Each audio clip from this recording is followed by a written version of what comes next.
자, 오늘 말씀 함께 나누도록 하겠습니다. 고린도전서 1장 23절에서 25절.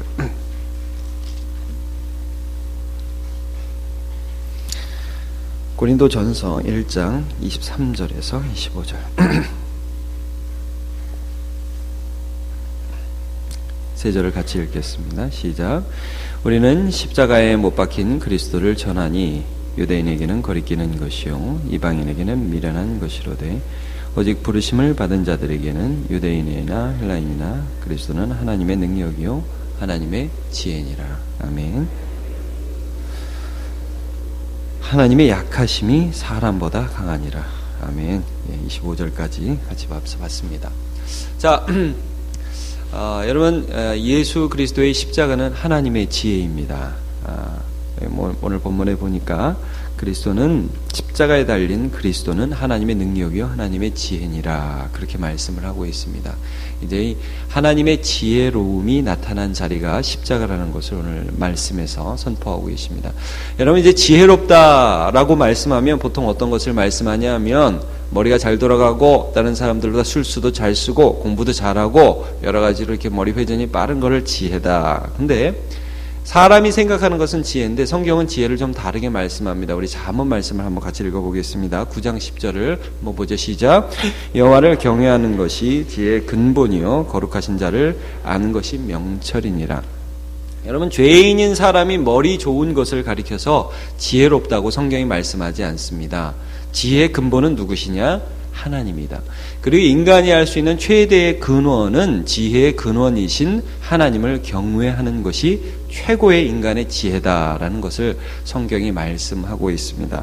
오늘 우리가 읽은 본문을 보면 십자가가 하나님의 지혜라고 이렇게 말씀을 하고요. 하나님의 어리석은 것이 사람의 지혜로운 것보다 더 지혜롭다라고 말씀을 하고 있습니다. 다시 한번 23절부터 25절 큰 소리로 한번 본문을 읽어봅시다. 시작.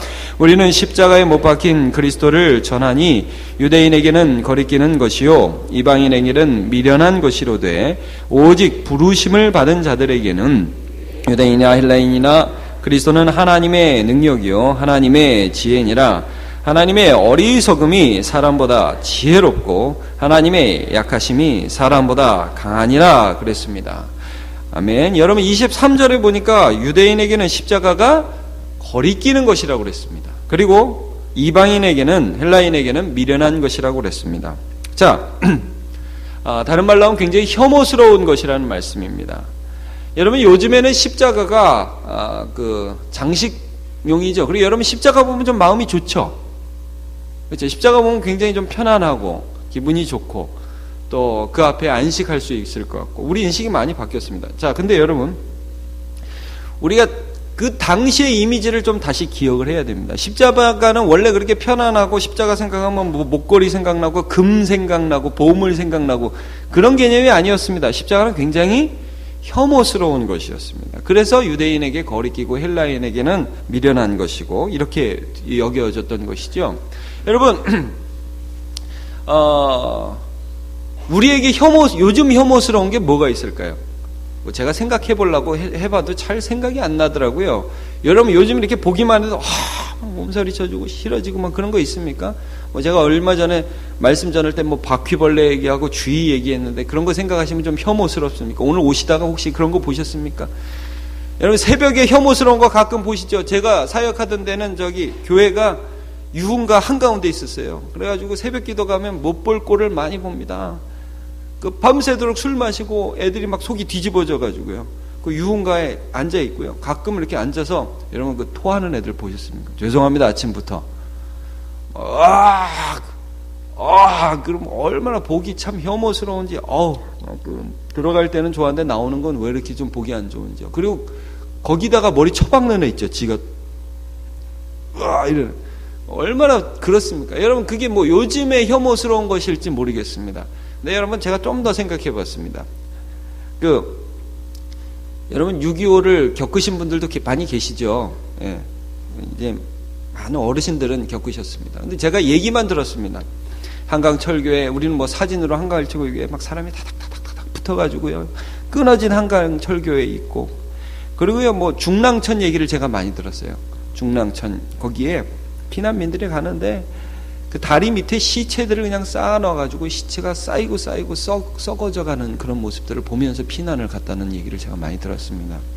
여러분, 전쟁을 모르는 사람은 전쟁? 이런 생각이 들지만 그 경험하고 옆에서 사람이 죽어나간 것을 본 사람들은 그 생각만 해도 막 몸서리 쳐지죠. 9.11 사태 미국에서 쌍둥이 빌딩이 막 무너지고 우린 그걸 텔레비로 봤잖아요. 이 건물이 무너지네, 영화인가? 근데 여러분, 그 옆에서 막 벽돌이 떨어지고 건물이 무너지고 사람이 죽어나고 손발이 잘려나가는 것을 본 사람들은 그 생각하면 너무너무 혐오스러운 거죠.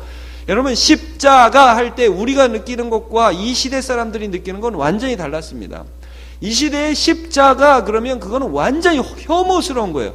제가 지금 바퀴벌레 얘기하고 쥐 얘기하고 토하는 얘기하고 그다음에 전쟁 얘기하고 건물이 무너진 얘기를 많이 했는데 이런 것에 비할 수 없는 너무너무 혐오스러운 것이 바로 십자가라는 말이에요. 그러니까 하나님이 십자가를 사용한다? 생각할 수 없는 일입니다. 그 거룩하신 하나님, 그 완전하신 하나님이 십자가라는 것을 사용하실 것이라는 생각 자체를 하는 것이 혐오스러운 거예요. 사람들이 이것을 받아들일 수가 없었습니다. 근데 오늘 본문에는 이 십자가가 하나님의 지혜랍니다. 이 십자가를 통해서 하나님이 일을 하셨답니다. 하나님이 하실 수 있는 일이 이 십자가만을 통해서 나타났다고 그렇게 설명을 하고 있습니다. 의아할 수밖에 없습니다. 정말 이 시대의 이 사람들은 십자가 지신 예수님이라는 것을 받아들일 수도 이해할 수도 어떻게 납득할 수도 없는 그런 일들이었습니다. 자, 여러분, 우리 그냥 성경을 보시면서 고린도전서 1장 26절부터 그 다음부터 한번 봅시다. 26절부터 29절까지를 한번 같이 읽어보겠습니다. 시작. 형제들아, 너희를 부르심을 보라. 육체를 따라 지혜로운 자가 많지 아니하며 능한 자가 많지 아니하며 문벌 좋은 자가 많지 아니하도다. 그러나 하나님께서 세상에 미련한 것들을 택하사 지혜 있는 자들을 부끄럽게 하려 하시고 세상에 약한 것들을 택하사 강한 것들을 부끄럽게 하려 하시며 하나님께서 세상에 천한 것들과 멸시받는 것들과 없는 것들을 택하사 있는 것들을 폐하려 하시나니 이는 아무 육체도 하나님 앞에서 자랑하지 못하게 하려 하시며. 아멘. 여기 왜 그 십자가가 하나님의 지혜냐? 맨 마지막 절에 29절에 보니까 이는 아무 육체도 하나님 앞에서 자랑하지 못하게 하려 하심이라 그랬습니다. 자, 십자가 앞에 가면 자랑을 못한다. 도대체 이게 무슨 말씀입니까? 여러분 26절에 보면 너희를 부르심을 봐라. 야, 너네 솔직히 나하고 얘기해보자. 너희 중에 혹시 세상적으로 볼 때 잘난 사람 있냐? 이렇게 나가는 겁니다. 너희 중에 학벌 좋은 사람 있냐? 너희 중에 좀 지혜롭다고 할 수 있는 사람 있냐? 물론 몇 있지. 그러나 너희 나하고 솔직하게 좀 얘기해보자. 너네 중에 그렇게 잘난 사람 솔직히 누가 있냐? 세상에서 떵떵거리면서 난 좀 공부 좀 했어요 이렇게 말할 수 있는 사람 너희 중에 그렇게 많이 있냐? 아니지. 근데 하나님이 너희를 불러주셨지 라고 바울 사도가 고린도 교인들을 향하여 말씀을 전하고 있는 것입니다. 이게 하나님의 지혜라는 거예요. 십자가 앞에서 오히려 세상에 좀 잘났다 하는 사람들은 나는 십자가 안 믿어 이렇게 걸리고, 정말 하나님 앞에서 자기를 낮추는 사람, 자기가 부족한 줄 아는 사람, 물론 여러분 이들 가운데서 세상에 잘 나가는 사람이 있었습니다. 그러나 아무리 그렇다 할지라도 교만을 꺾지 않고는 하나님 앞에 들어오게 할 수 없는 하나님의 지혜가 십자가 안에 있다는 그런 말씀을 해주시고 계시는 것입니다. 여러분, 다른 말로 하면 누가 십자가 앞에 나오느냐 하면요, 교만을 꺾은 자만 올 수 있도록 하는 하나님의 지혜가 십자가 앞에 있는 것입니다. 자, 어디를 보면 이걸 좀 알 수 있냐면요, 민수기에 보시면 여러분, 이 이스라엘 백성들이 애굽에서 나오는 과정에서 불평을 합니다. 그래가지고요, 요즘 먹는 게 좀 시원치 않아. 내가 이 광야길을 돌아가는데 막 마음이 안 좋아. 하나님이 내게 주신 게 도대체 뭐야? 불평을 했습니다. 물론 출애굽 초기에 불평할 때는 하나님이 많이 봐주셨습니다. 근데 이제 거의 마지막 갈 때 또 이러니까 하나님이 불뱀을 보내셨다고. 그래서 막 뱀을 보내서 사람들이 그 뱀에 물려서 이제 막 죽어가게 됐습니다. 모세에게 소리 질렀습니다. 죄송합니다. 우리가 잘못했습니다. 하나님께 기도해서 우리의 병을 낫게 해주시고 이 뱀들을 좀 보내주시옵소서. 여러분, 여기저기서 뱀이 막 튀어나온다고 생각해봐요. 불안해서 살 수가 있겠어요? 막 여기서 뱀이 나서 무는 거예요. 그러니까 하나님께서 모세에게, 야, 그래, 회개했니? 잘했다. 자, 이제 뱀들 들어가라. 이렇게 했어요, 여러분? 아니죠. 자, 놋으로 뱀을 하나 만들어서 장대에다가 달라고 그러셨어요. 그래서 뭐라고 말씀하셨어요? 야, 나 뱀은 보낼 텐데, 자, 잘 들어라. 장대에다가 놋뱀을 딱 달고 그걸 쳐다봐야 살 거다. 이렇게 말씀을 해주셨어요. 자, 여러분, 누가 살 수 있냐 하면 그 뱀 쳐다보려면 뭘 버려야 되는지 아세요, 여러분? 자존심을 버려야 돼요. 하나님 너무했어. 하나님 나빠. 난 안 볼 거야. 흥! 하는 사람은 죽는 거예요. 그런데 하나님 제가 잘못했습니다. 하나님 제가 또 불평했네요 하고 나의 교만을 꺾는 사람은 살아났어요. 여러분, 십자가라는 건 뭐냐 하면 내 죄가 그냥 있는 대로 다 드러나는 거예요. 내가 이런 사람이구나. 내가 이런 연약한 사람이구나. 이게 드러나요. 드러나고 그 드러난 나의 죄를 보면서 이걸 꺾는 사람만 하나님 앞에 나아갈 수 있게 하신 하나님의 놀라운 지혜입니다. 여러분, 십자가는 죄가 드러나는 자리예요. 예수님의 죄가 아니라 우리의 죄가 하나님의 죄입니다. 베드로가 오순절에 성령 받고 얼마 전에 예수 그리스도 돌아가셨죠. 얼마 전에 십자가에 달려 돌아가시고 다시 부활하셔서 승천하신 후에 오순절에 성령 받고 나서 사람들한테 복음을 전합니다. 복음을 전하면서 담대하게 이렇게 선포하는 것을 봅니다. 사도행전 2장 36절 같이 보겠습니다. 시작. 그런즉 이스라엘 온 집은 확실히 알지니 너희가 십자가에 못 박은 이 예수를 하나님이 주와 그리스도가 되게 하셨느니라 하니라. 자, 여러분, 얼마나 단도직입적입니까? 지금 뭐라고 말씀합니까? 이스라엘 온 집은 확실히 알라. 그리고 이렇게 아마 삿대질을 했을지도 모르겠어요. 너희가 십자가에 못 박은 그 예수를 하나님이 살리셨고 주와 그리스도가 되게 하셨느니라. 이걸 듣는 사람이요, 부인할 수가 없었어요. 왜냐하면 자기들이 죽였거든요. 여러분, 근데 실제로 못을 박은 건 로마 군병들이었습니다. 백성들은 실제 못을 박지는 않았어요. 그러나 이런 짓을 했죠. 그 전에도 전에는 예수 그리스도가 선지자라고 생각하면서 막 따라다녔어요. 근데 이게 갑자기 하룻밤에 무슨 전세가 역전이 되고 바리새인들과 사두개인들과 성전 맡은 자들이 막 예수 그리스도를 죽이려고 하니까 이거 안 될 것 같아요. 분위기가 바뀌었어요. 어제는 어떤 정치인이 우리 편인 것 같은데 내일은 적이에요. 그래가지고 막 돌변했어요. 여러분, 시기심, 미움, 군중의 심리들, 이런 것들이 그대로 나타났습니다. 여러분, 심지어는 빌라도도 예수님이 무죄인 것을 알았습니다. 그래가지고 뭐라고 얘기해? 야, 이 사람 죽일 죄가 없다. 그러니까 사람들이 뭐라고 빌라도를 또 그 마음을 막 격동시켰냐면, 아니, 자기를 왕이라고 하는 자를 살려주시면 빌라도 총독이시여 당신은 가이사에게 충신이 아닙니다. 아니, 황제에게 충신이 아니라고? 무서워졌어요. 세상이 무서워졌고 황제가 무서워졌고 내 모가지 달아나는 게 무서워졌어요. 그래가지고 손 씻으면서 말했죠. 아이고, 이제는 니네가 다 담당해라. 자기도 죄인 줄 알면서 예수를 십자가에 못 박아 죽였습니다. 여러분, 예수를 죽이는 자리에 가룟 유다의 배신이 있었습니다. 자기를 그렇게 사랑해 주었던 자신의 스승을 키스로 팔아버리는 그런 죄악들이 그에게 있었던 것을 우리가 성경 통해서 보게 됩니다. 여러분, 예수님을 죽일 때 사람들이 십자가에서 내려오라, 십자가에서 내려오라 할 때 진짜 예수님 옆에서 있었던 십자가에 못 박혔던 강도들도 예수님이 무죄인 것을 알았습니다. 그러면서도 뭐라고 욕을 했어요? 야, 네가 정말 하나님의 아들이거든 한번 우리와 너를 구원해봐라 하면서 얼마나 모욕을 했어요. 그러면 사람이 얼마나 악독한지 아십니까? 악에 바치면요, 얼마나 다른 사람들 비열하게 매정하게 비난하며 매장시키는지 모릅니다. 그런 모습들이 그대로 있어요. 근데 처음에는 아마 둘 다 욕했던 것 같아요. 근데 나중에 그 옆에 있던 한 강도가 양심의 거리낌을 느껴서 뭐라고 고백합니까? 우리 한번 누가복음 23장 40절을 보도록 하겠습니다. 시작. 하나는 그 사람을 꾸짖어 이르되 내가 동일한 정죄를 받고도 하나님을 두려워하지 아니하느냐. 우리는 우리가 행한 일에 상당한 보응을 받는 것이니 이에 당연하거니와 이 사람이 행한 것은 옳지 않은 것이 없느니라 하고. 이 사람이 옳지 않은 것이 없다. 그 옆에 있는 강도도 알았고요.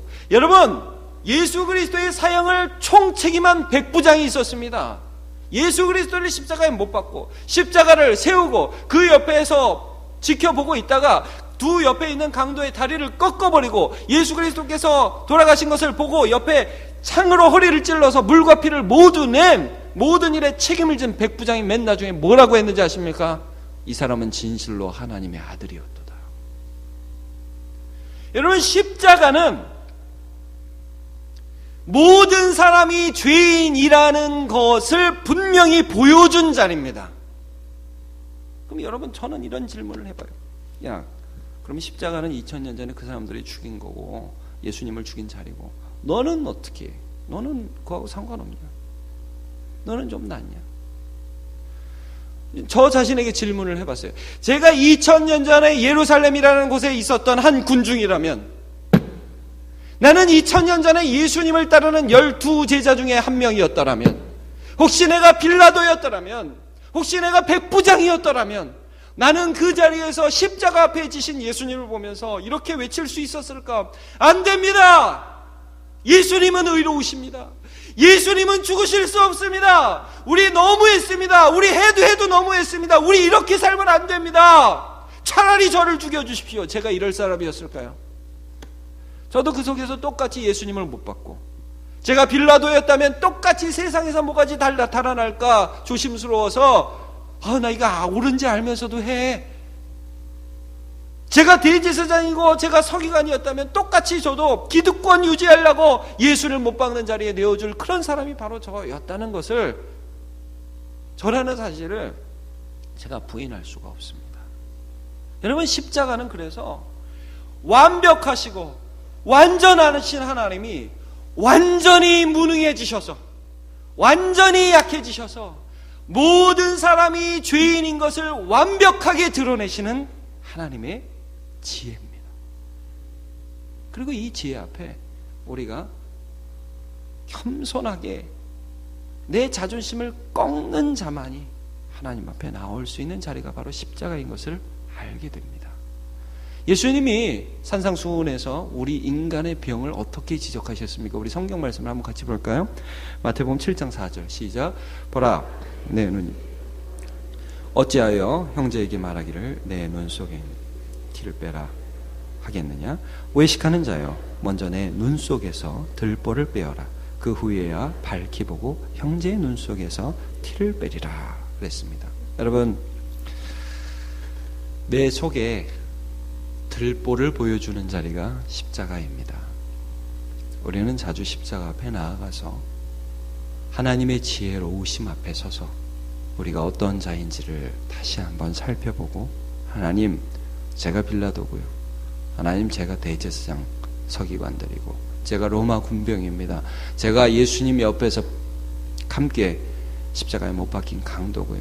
내가 예수를 못 박았습니다 라고 고백하고, 우리의 모든 교만과 우리의 모든 자기 사랑을 꺾어버리고 하나님 앞에 나오는, 하나님의 지혜에 순복하는 참 지혜로운 성도들 되시기를 예수님의 이름으로 축복합니다.